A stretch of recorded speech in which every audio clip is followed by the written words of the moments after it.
Привет! Сегодня я покажу, как связать крючком вот такой берет.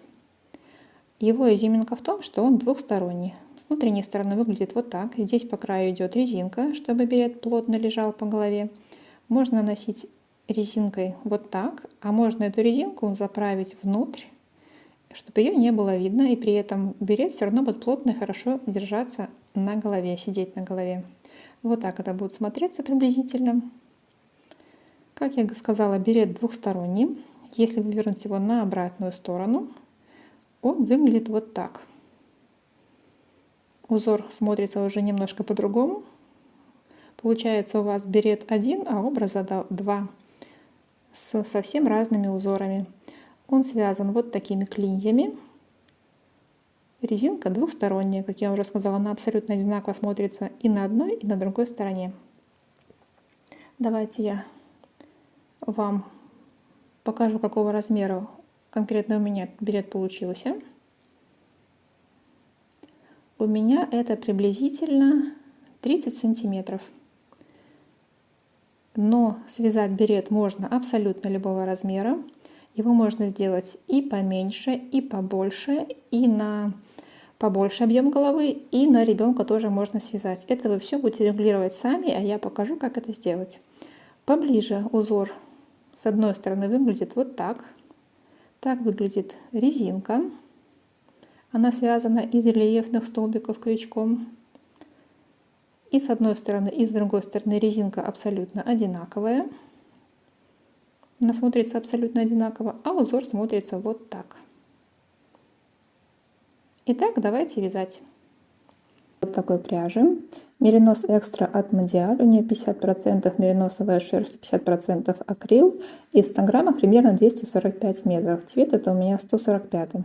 Вы можете использовать точно такую же пряжу, либо абсолютно любую другую, даже другой толщины, другой фирмы. Это вообще не имеет значения. Дальше я вам расскажу, что нужно учитывать, если у вас пряжа другой толщины. Я использовала два размера крючка, 3,75 на основное полотно и номер 3 на резинку. Но можно вязать все и одним номером крючка, и, как я уже говорила, можно использовать абсолютно любую пряжу и соответствующий ей крючок. Дальше я вам расскажу, как это все мы будем вязать. Итак, начинаем вязание. Для начала мы делаем кольцо амигуруми, крючком подхватываем нить, вот так вот. Придерживаем пока кольцо, потому что оно нестабильно, и теперь его закрепляем. Вот получили кольцо амигуруми, и внутрь этого кольца мы вяжем 7 столбиков без накида. Первый, второй, третий. И так мы вяжем 7. Вот мы довязали. Теперь тянем за вот эту вот ниточку, и стягивается наш круг, и внутри нет никакого отверстия. И дальше мы будем вязать по спирали. Но для того, чтобы нам отмечать начало ряда, нам нужен маркер. Но удобнее всего в качестве маркера использовать обыкновенную нитку.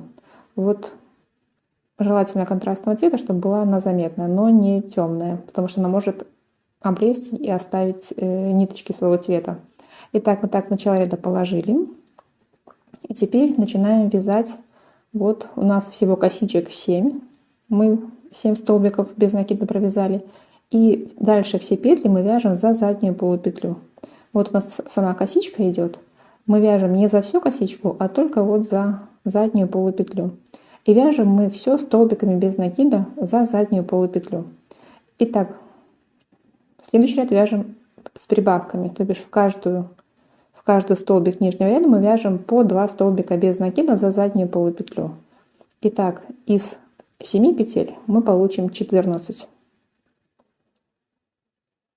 И продолжаем вязать в каждую петлю по прибавке. Прибавка это по 2 столбика без накида.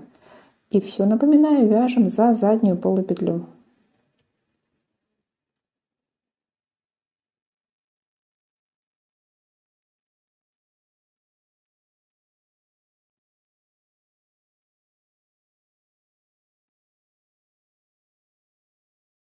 Итак, доходим до конца нашего первого ряда. И для того, чтобы не ошибиться, нам нужно пересчитать и получить, у нас 14 должно быть петель получилось. Итак, мы отметили начало ряда, вот так просто перебросили нашу ниточку, отметили начало следующего ряда. Следующий ряд мы вяжем по такому принципу. В первую петлю вяжем 1 столбик без накида, в следующую петлю прибавку 2 столбика без накида за заднюю полупетлю. И опять 1 столбик без накида, потом прибавка. И чередуем. 1 столбик без накида, прибавка. И еще плюс 7 петель к тем, что у нас уже были. Итак, довязываем до конца ряда. Поскольку мы начинали с одной петли, должны закончить прибавкой. Вот наш маркер. Перебрасываем ниточку на другую сторону, отмечаем начало следующего ряда. Следующий ряд мы вяжем по принципу столбик без накида, прибавка. Второй столбик без накида, дальше прибавка. 2 столбика без накида в одну петлю. Столбик без накида, столбик без накида, потом прибавка. И так довязываем до конца ряда. Столбик без накида и заканчиваем прибавкой, потому что мы начинали со столбиков без накида. Тоже отмечаем, перебрасываем ниточку, отмечаем начало следующего ряда. И дальше между прибавками добавляем еще одну петлю. Вяжем столбик без накида за заднюю полупетлю, столбик без накида за заднюю полупетлю, столбик без накида за заднюю полупетлю и уже только потом прибавка. Получается, уже между прибавками у нас сейчас 3 петли. И так довязываем до конца ряда.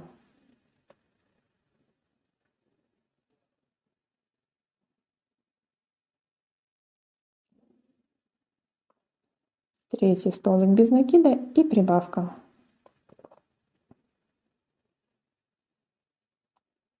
Опять. Вот у нас уже так выглядит наше начало вязания с одной стороны. Это с другой стороны.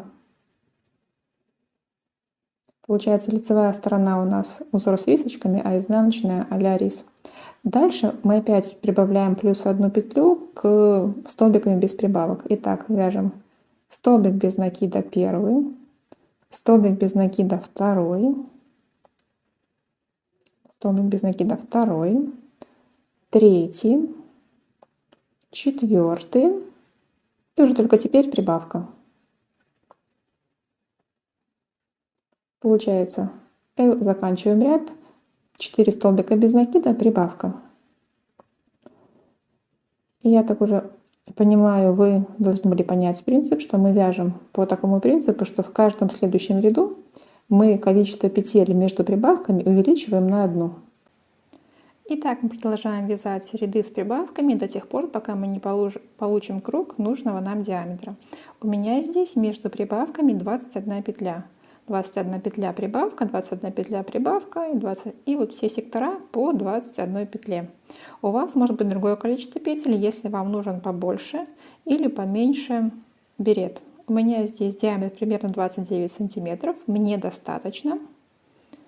Соответственно, дальше я вяжу один ряд без прибавок. Один ряд. Вяжу его как обычно. Отметила начало ряда и в каждую петлю за заднюю полупетлю вяжу по одному столбику без накида.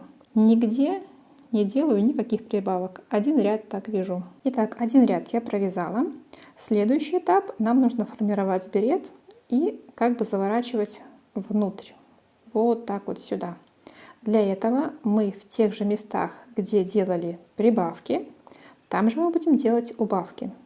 У меня вверху ширина клина 21 петля, 21 и прибавка, 21 и прибавки. Соответственно, я буду вязать по принципу 20 петель убавка, 20 петель убавка. Если вы, допустим, закончили вязать прибавки и между прибавками у вас было, скажем, 15 петель, значит, вам нужно будет вязать 14 петель и убавка. Если вы закончили там 18, значит 17 петель и убавка. Вот смотрите, вот здесь у меня была прибавка последняя. И здесь я провязываю, как обычно, столбики без накида за заднюю полупетлю. Повторюсь, у меня это 20 петель. У вас то количество, которое получается у вас. Это минус 1 петля, которая была в последнем ряду между прибавками. Итак, я делаю убавка, 1 петля недовязанная, 2 петля недовязанная. И теперь вместе провязываю. И получаю убавку крючком. Дальше вяжу по точно такому же принципу. 20 столбиков без накида за заднюю полупетлю. У вас то количество, которое вам нужно. Вяжу, вяжу, вяжу. Вот примерно здесь. При желании эти места убавок можно отметить маркерами, но мне удобнее просто считать петли. Итак, провязала я очередные 20 петель и вяжу убавку. Вот провязала. И так вяжу до самого конца ряда. 20 петель убавка, 20 петель убавка, 20 петель убавка, 20 петель убавка. И дальше буду вязать по такому же принципу. Здесь 20 петель убавка, в следующем ряду 19 петель убавка, в следующем ряду 18 петель убавка. Вот смотрите, здесь я довяжу до конца ряда, здесь будет у меня убавка, убавка, убавка. И как мы при вязании круга в начале, для того, чтобы его расширить, постоянно по одной петле у нас добавлялось, чтобы делать прибавку, здесь мы будем по одной петле убавлять. Следующий ряд будет, как я уже сказала, 19 петель убавка, потом 18 петель убавка, потом 17 петель убавка, 16 петель убавка. И это у нас будет формировать то, что у нас будет закрываться в обратную сторону. Мы как бы вяжем круг сейчас в обратную сторону. Сначала мы формировали его прибавками, теперь мы его поворачиваем в обратную сторону убавками.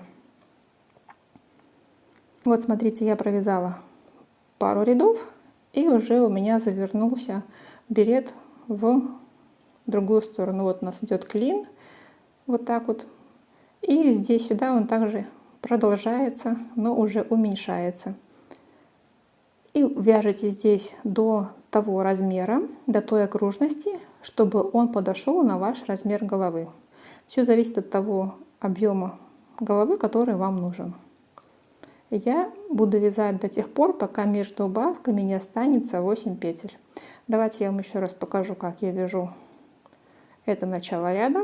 Все как обычно. Столбики без накида за заднюю полупетлю. Здесь я вяжу, обвяжу, вяжу до того места. Вот смотрите, у меня здесь вот идут ряды с убавками. Вот последняя убавка, которая у меня была в предыдущем. Значит, эту и эту петлю здесь у меня будет убавка. Но, естественно, лучше всего, конечно, считать по количеству петель, тогда вы точно не ошибетесь. Вот я дошла до места с убавкой. И вот так я ее делаю. И теперь нить протягиваю через все 3 петли. И дальше довязываю до следующего места, где мне нужно сделать убавку. И вот так вот я вязала, вязала, вязала. И у меня получилось, сейчас я померяю, какая окружность. Здесь полностью весь берет где-то 29,5 примерно сантиметров, а по внутренней стороне приблизительно 14 сантиметров. Мне этого достаточно.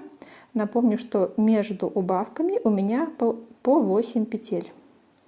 Вот так у нас выглядит берет с наружной стороны, как я уже говорила. Вы вяжете того размера, который вам нужен. Соответственно, здесь внутри тоже, возможно, вам понадобится другого размера. У меня здесь клинья 8 петель убавка.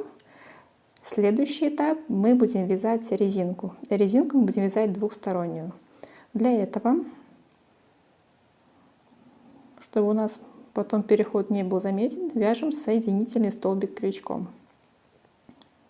1 воздушная петля подъема, 2 воздушная петля подъема.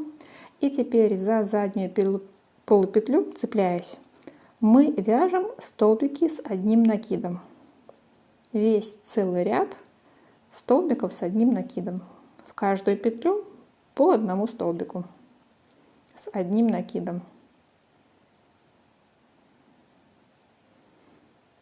Вот так они выглядят. И вяжем полностью ряд, пока не дойдем до конца ряда. Вот я дохожу до конца ряда.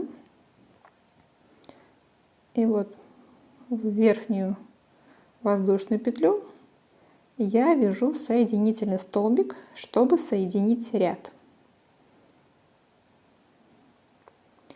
Дальше я делаю над воздушными петлями подъема одну воздушную петлю подъема. И теперь мы начнем вязать резинку рельефными столбиками. Где воздушная петля подъема, мы будем вязать всегда обязательно изнаночный рельефный столбик.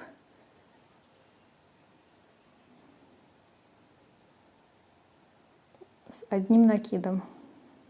Дальше у нас лицевой рельефный столбик. Это мы крючком обвиваем вот так вот по лицевой стороне полотна, обвиваем крючок.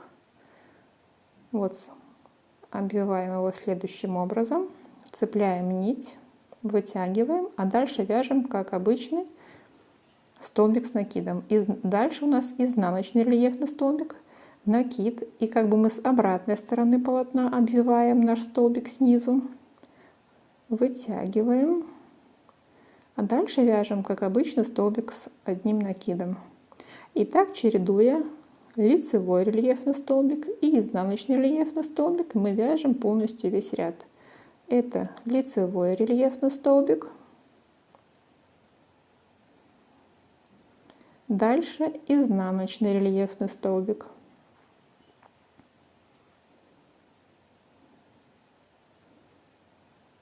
Дальше лицевой рельефный столбик крючком.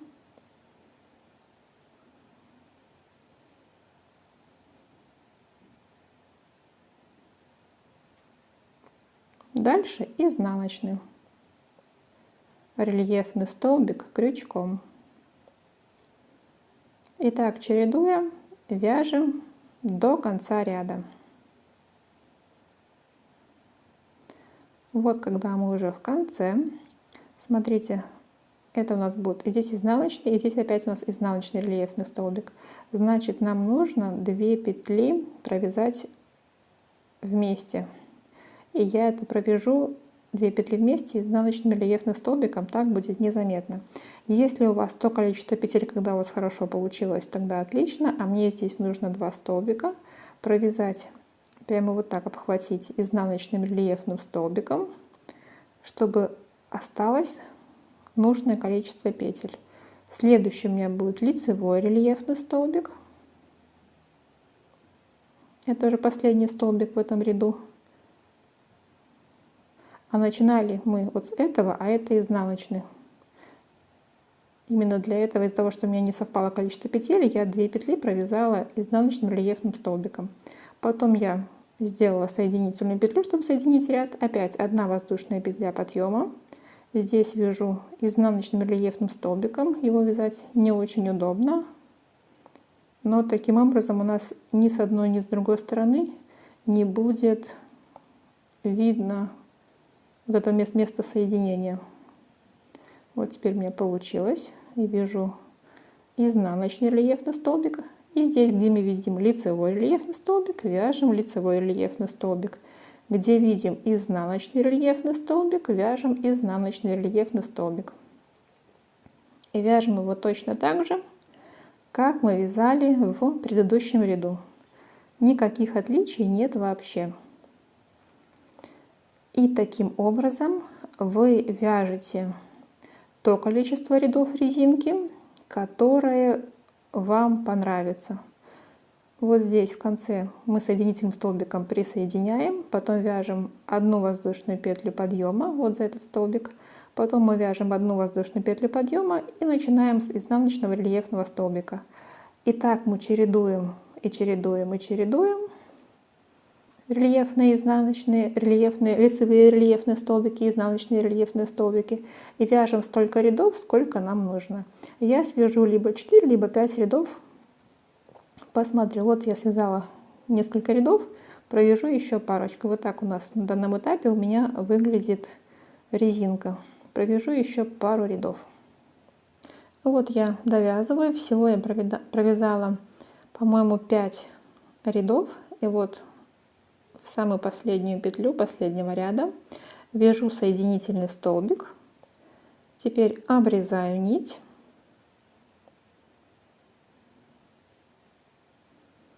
Вытягиваю ее. И теперь нужно ее закрепить и замаскировать. Также нам нужно замаскировать нить, которая была в самом начале вязания по центру круга. Ее тоже маскируем. Вот и все. Наш берет двухсторонний готов. Одна сторона, другая сторона. И внутренняя сторона такая. Можно носить абсолютно на любую сторону, какая вам больше нравится. Или чередовать по настроению. Иногда носить на одной стороне, иногда на другой. Резинка и там абсолютно одинаковая. Наш берет с клиньями, но немножко разные узоры. И носить можно по своему желанию, либо завернув внутрь резинку, либо достав ее наружу. Спасибо, что были со мной. Подписывайтесь на мой канал и до встречи в новых видео.